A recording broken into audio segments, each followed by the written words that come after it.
नमस्कार साथियों, मैं doctor Anil Kumar Oswal, career counsellor coach और लाइफ कोच। मैं गए 15 वर्ष से इस काम को निरंतर अपनी सेवाएं प्रदान कर रहा हूं। आज मैं आप सभी का इस वीडियो मीटिंग में हार्दिक स्वागत करता हूं। साथ ही साथ आप सभी पेरेंट्स का हार्दिक अभिनंदन करता हूं कि आप एक जागरूक माता पिता है जो अपने बच्चों के भविष्य को लेकर काफ़ी ज़्यादा चिंतित है। आज आप सभी यहाँ पर उपस्थित है क्योंकि आप सभी के बच्चे 8वीं कक्षा से लेकर 12वीं कक्षा में पढ़ रहे हैं। हम भारत की शैक्षणिक प्रक्रिया को अगर समझते हैं तो हमें सभी को पता है कि जब बच्चे हमारे 10वीं कक्षा में उत्तीर्ण होते हैं उसके बाद उन्हें अलग अलग स्ट्रीम्स में अपना एजुकेशन करना पड़ता है। जिन बच्चों को डॉक्टर, इंजीनियर, आर्किटेक्ट वगैरह बनना है उन्हें साइंस स्ट्रीम में जाना होता है। जिन बच्चों को अपने भविष्य में सीए वगैरह बनना है, फाइनेंस से रिलेटेड कोई जॉब करना है तो उन्हें कॉमर्स फील्ड लेना होता है। ये सारे स्ट्रीम्स का सिलेक्शन हमें 10वीं कक्षा के बाद करना होता है। साथ ही साथ 12वीं के बाद हमारे प्रोफेशनल लाइफ की शुरुआत होती है, जहां हम अलग अलग प्रोफेशन को अपना करियर करके चुनते हैं और जिस प्रोफेशन को हम 12वीं के बाद चुनते हैं वही प्रोफेशन ज़्यादातर लोगों के लिए लाइफ टाइम उनका करियर बन जाता है। आप सभी मेरे इस बात से सहमत होंगे, तो आप सभी पेरेंट्स से मेरा आज सबसे पहला सवाल यही है कि मेरे बच्चे का ज़िंदगी भर का फैसला मुझे काफ़ी चिंतन करके लेना चाहिए या सिर्फ मेरे किसी दोस्त का बच्चा वहाँ जा रहा है, मेरे किसी दोस्त ने कह दिया कि वो करियर बहुत अच्छा है, वहाँ बहुत पैसा मिलता है करके मुझे अपने बच्चों को उस करियर में भेजना चाहिए। ज़्यादातर गए 15 वर्ष की मेरे सेवा में मैंने ये चीज़ों को काफ़ी अनुभव किया है। ज़्यादातर बच्चे अपना करियर सिलेक्ट जो करते हैं, दोस्त ने किया, पेरेंट्स ने भेजा, पेरेंट्स के किसी दोस्त ने बताया करके उन्होंने भेजा। इन्हीं सारे विषयों को ध्यान में रखकर लोग करियर का सिलेक्शन करते हैं। क्या आपको लगता है यह चुनाव सही है? बच्चों को भेजना चाहते हैं। कई बार तो यह भी अनुभव हुआ है कि बच्चे की अभिरुचि न होते हुए भी उसे उस तरफ धकेला जाता है और आगे जाके काफ़ी सारी चुनौतियों उस बच्चे के जीवन में सामना करना पड़ता है। तो क्या आप अपने बच्चे के भविष्य को लेकर सजग है? क्या आप अपने बच्चों को एक सही दिशा दे रहे हैं? ये सवाल मेरा आपका आज इस वीडियो मीटिंग में है। करियर का चुनाव करते समय हमें उस बच्चे के अभिरुचि का ख्याल रखना चाहिए।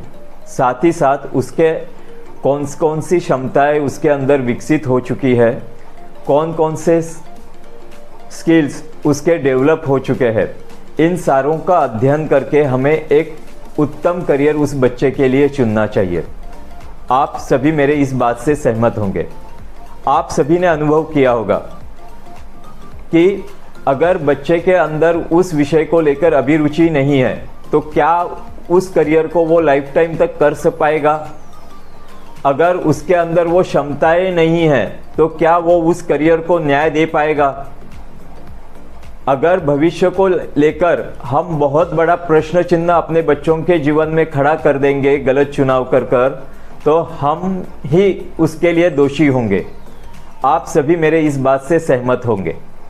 कई बार हमने अनुभव किया है कि कई पेरेंट्स अपनी अधूरी महत्वाकांक्षाएं बच्चों के जीवन पर थोपते हैं, अपने अधूरे सपने उनके द्वारा पूरा करना चाहते हैं, तो वो अपनी सपनों को उस बच्चों को रुचि न होते हुए भी उनको अपनाने के लिए मजबूर करते हैं।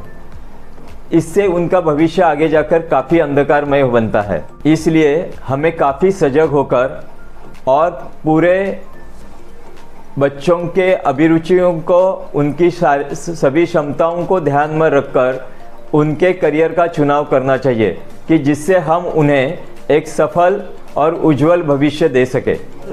इन सारी बातों को मैं मनोविज्ञान के दृष्टिकोण से आपको समझाना चाहूँ तो बच्चों के विकसन में 13वां साल ये एक महत्वपूर्ण वर्ष है। इस वर्ष में बच्चों की सारी क्षमताएं और रुचियों का पूर्ण विकसन हो जाता है। इसके बाद उसकी रुचियां क्षमताएं बहुत ज़्यादा बढ़ नहीं पाती है। तो यह एक पर्टिकुलर अवस्था है जहां पर हम हमारे बच्चों को उनकी सारी रुचियां और क्षमता समझकर उसके लिए एक करियर का सही चुनाव कर सकते हैं। साथ ही साथ इसका एक फ़ायदा ये भी होता है कि आने वाले 2 वर्ष का पीरियड यानी 10वीं होने तक का जो पीरियड है उसमें हमारे पास काफ़ी समय रहता है कि जो क्षमताएं उसके अंदर डेवलप नहीं है उनको हम डेवलप कर सकते हैं।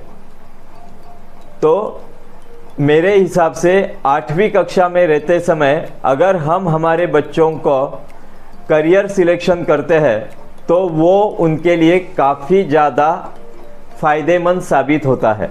आज तक आप सभी ने कई बार स्कूल्स में अलग अलग करियर गाइडेंस के प्रोग्राम अटेंड किए होंगे, जहाँ पर आपको 10वीं के बाद 12वीं के बाद कौन से अलग अलग क्षेत्र आप अपने बच्चों के लिए चुन सकते हैं उसकी जानकारी मिलती है। लेकिन कई पेरेंट्स के बारे में मैंने देखा है कि ये जानकारी मिलने के बाद वो और ज़्यादा कंफ्यूज हो जाते हैं। क्या मैं ये सही बात कह रहा हूँ? कंफ्यूजन बहुत ज़्यादा बढ़ जाता है। तो मैं चाहता हूँ जो प्रॉब्लम मैंने मेरे जीवन में अनुभव किया वो आप सभी के बच्चों के जीवन में कभी भी आप महसूस न कर पाए और उन्हें एक उज्जवल और सुनहरा भविष्य दे सके, तो क्या आप मेरे साथ करियर प्लानिंग की पूरी प्लानिंग समझने के लिए तैयार हो? अगर आप सभी हाँ हैं तो ही हम आगे बढ़ते हैं। धन्यवाद।